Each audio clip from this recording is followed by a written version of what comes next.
Hello serious, welcome to the same network, Study Abroad Made Easy with Valeen Oseh. In today's video, we're going to be talking about how you can renew your OPT extension. Now, I think last week, or about 2 weeks now, I applied for my OPT 24 months extension. And I feel like some people, a lot of you, if you are a current international student and you are in that space of renewing your OPT, especially if you're a STEM major, then this video would guide you to renewing that OPT, like a step-by-step guide. I'm going to share with you my journey, how I did it from start to finish. So if this video is something that you're looking for, if you're in that space or you'll be in that space in the future, please save the video, okay? Now, let's dive right into today's video. So welcome back to my channel. If you're new here, please ensure that you become a part of this family by subscribing and turn your post notifications bell on, and do the regular things, comment, like, share with family and friends. And to my returning subscribers, thank you so very much. Okay, if you're not aware, I have a Telegram community of aspiring and current international students. The link is in the description down below, so click the link, join, so that you can network with other aspiring and current international students. I also have a mailing list for aspiring and current international students where you get to receive monthly freebies, resources, stories, scholarship opportunities, funding, and everything that never makes it here to YouTube. So please subscribe to the mailing list as well. The link is in the description down below. We are active on Instagram, Facebook, Twitter, and even on our website. So ensure that you're following us on Facebook, on Instagram, and just be engaging with our content so you don't miss out on anything. So moving on, let me share with you how I was able to apply for my OPT 24-month extension, my step-by-step process that I use. I believe that that process, would help you because it's important. It helped me and I did it from start to finish. So the first thing, I'm going to be referring to my jotter right here because, I don't want to forget anything. So I remember my talking points. So the first thing that I did, again, before we begin, I have a freebie for you in this video. I have a freebie that I will share with you. There are additional documents that you need to include in your application process. It was not mentioned in the website. It was not mentioned online. So I don't know why they did not mention it. It was not even included as part of the documents you need to include in your application process. But I included those documentation because I feel it's important and necessary. You might be in that situation, you might be in that, so I feel like it's important. So during the course of this video, I'm going to share with you how you can get that freebie or that resource or that document. So please ensure that you watch the video in full. Now, the first thing that I did was to reach out to my school.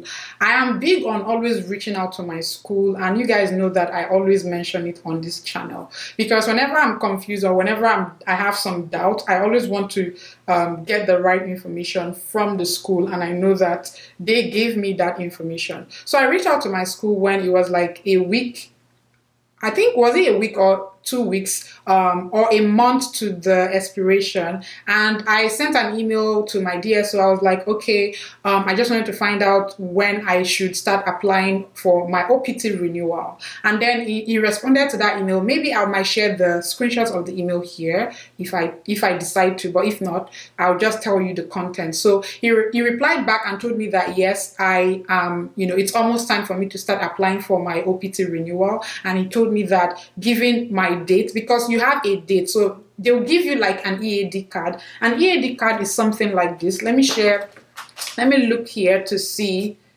if there's something that can qualify as an EAD card. This is not an EAD card. This is just a card, a regular card that I have in my, my purse. But yeah, an EAD card would be something like this, and it will have your expiration date. And usually before you start applying for your OPT renewal, it takes you have to apply 90 days before the expiration date of your OPT renewal. So my OPT is going to expire in January of 2022. And so the 90-day mark fell in October. So he was like, okay, by next week, you should start applying for your OPT renewal. And so when I had that confirmation, even though I already knew, since I already have my EAD card, in case you don't know what EAD means, EAD is your employment authorization document. So I already knew, I have the date, I knew, but I just wanted to be reassured that I was doing the right thing. So that was the first thing that I did. The second thing that I did was,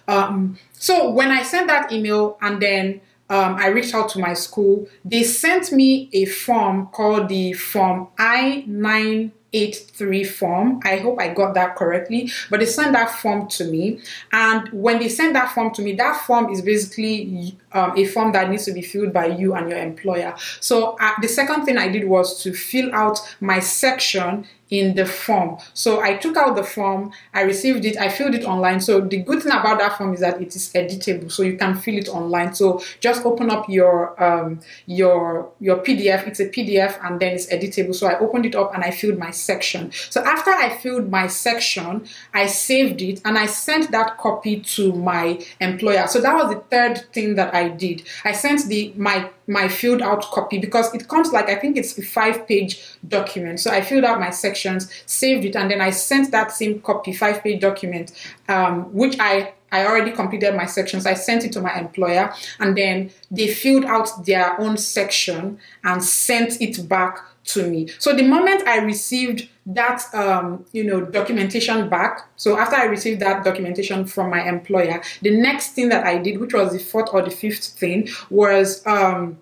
I sent that document that I received back to my school. So by sending it back to my school, they were able to send me my updated I-20. Now, your I-20 is something that you need for your OPT renewal process. So without this form being filled by you and your employer, they will not send you your updated I-20. So it means that you will not even be able to apply for your OPT renewal. So you see how the process is going, which is why I felt like I should make this video so you understand the flow of the whole thing. It's like a flow chart. I don't know if that makes sense. So the fifth thing that I did was, when I received my I-20, I printed the I-20 and I signed on it. Your I-20, the first page, you must sign on it. The first page, you would have the signature of your DSO, and it should also have your own signature. I think the first page and the second page, I'm not quite sure, but I know that I signed my first page, and I know that it also has it's a 3-page document. So the sixth thing that I did after I signed my I-20, after I completed my Form I-984,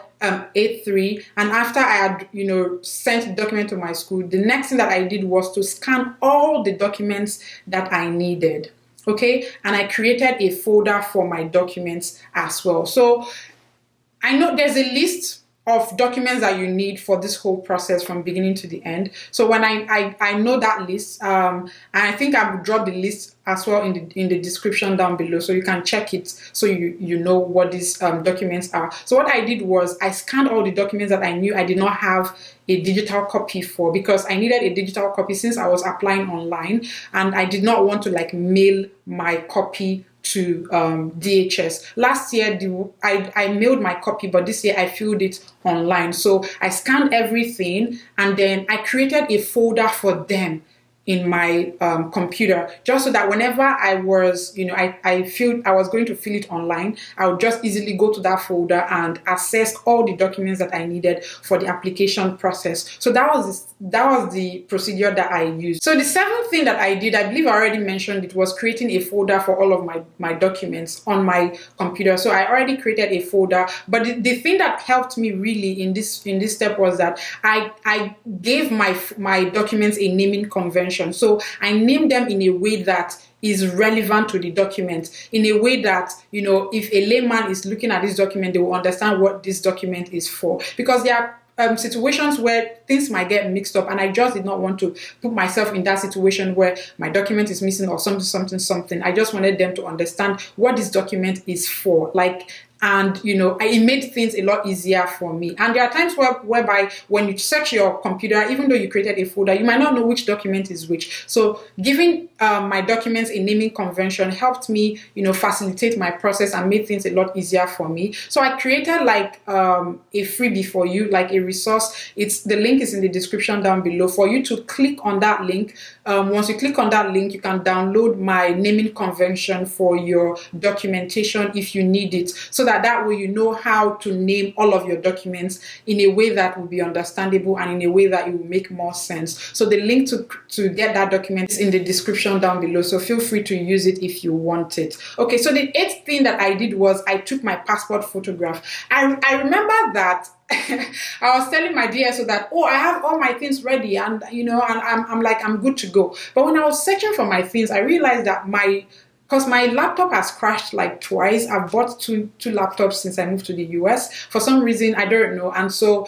it's been giving me issues. So all the things I had in those, my computer, I lost them. So I had to go take a new passport. I even filmed the process. So if you want to watch that vlog, subscribe to my other YouTube channel so that you can see the process, how I was able to actually take a passport photograph that I use for my application process. So that was the second thing that I did. If you don't have if you already have a passport photograph, and by that I mean a digital passport photograph, all you have to do is ensure that you name it accordingly using my naming convention, which the link is in the description down below, and just attach it during your application process. You can also use your phone to take a very good passport photograph for yourself. I think that's something I should have done, because the one that I ended up taking wasn't good enough. It wasn't good enough, and the format that it was saved in was actually terrible. So I had to now start downloading an image converter, size conversion, doing all of that, and spending a lot more money versus just using my phone to do it. And I have a very good phone. I have an iPhone 13 Pro Max, and I also have an iPhone 11 Pro Max. So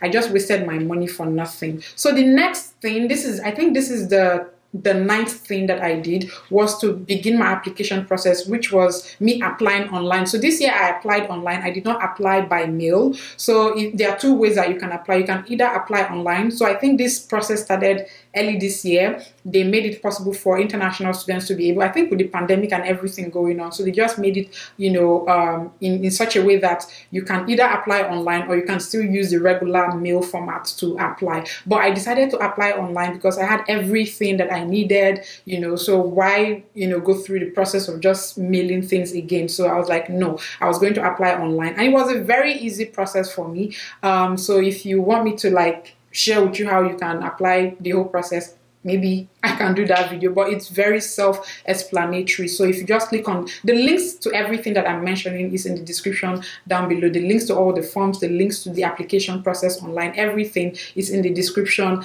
down below. So you can apply online, and the moment I was done applying online, one thing that you need as well is your money. You need your $410. I think that was what I used. So you need to be able to make that payment during the application process. So you get to a phase where it's going to ask you for your bank details and everything. So the moment you're able to do that, then you proceed and complete the whole application process, and that should be it. So the last thing that I did was, during the application, after I was done, they were asking for additional documents and everything. So what I did was add additional documents, since I felt were necessary, that they never even mentioned. And I felt like, why did these people not mention these things? They are very vital that they have this information. I just felt it was very important for me as an individual. And the reason why I'm not mentioning it here is because I don't want you to now start saying, oh, Valeen said, but that's what I did. And I remember I did it too when I was applying for my first OPT. So the link to the document that I would share with you, the additional documents I used, is in the description down below. So in this video, you are getting 2 freebies. So I know, please, I know, yeah, thank me in the comments down below. So yes, I added those documentation, and the moment I was done adding those documentation, I completed my application process. So this is pretty much the step-by-step process I used to apply for my 24-month OPT extension. And this is something that I believe that you can use or replicate to also extend your OPT if you are in that phase right now. So yeah, this brings us to the end of this video. I hope you found this video very helpful. If you did, please ensure that you give it a huge like, and also subscribe if you haven't already. Comment, leave a comment. Did this video help you? Is there something else that you did that I did not mention in this video? Let me know. And what phase are you in currently in your OPT? How should you be able to know what to do, the dates to choose? Let me know as well. I will answer those questions in the comments down below. And feel free to follow us on all of our social media platforms. We are on Facebook, we're on YouTube, we have a Facebook page, we have a Facebook group, we have a Telegram group. So join all of those platforms. We also have an Instagram page as well. Follow us. The links, you can see them on the screen, or you can see them in the description down below. Follow us, repost our videos, and I'll get to repost you as well. I can't thank you people enough for all the support so far. So thank you. I'll be making another video. If you have a video suggestion, please leave them in the comments down below, and maybe, just maybe, I will have your video suggestion uploaded, and you'll be happy and I'll be happy as well. So this is the part where I love the most in my videos. I believe you guys already know this. So until I see you again in my next video, I remain Valeen Oseh, and I pledge to never give up, and I hope that you do same. Bye guys.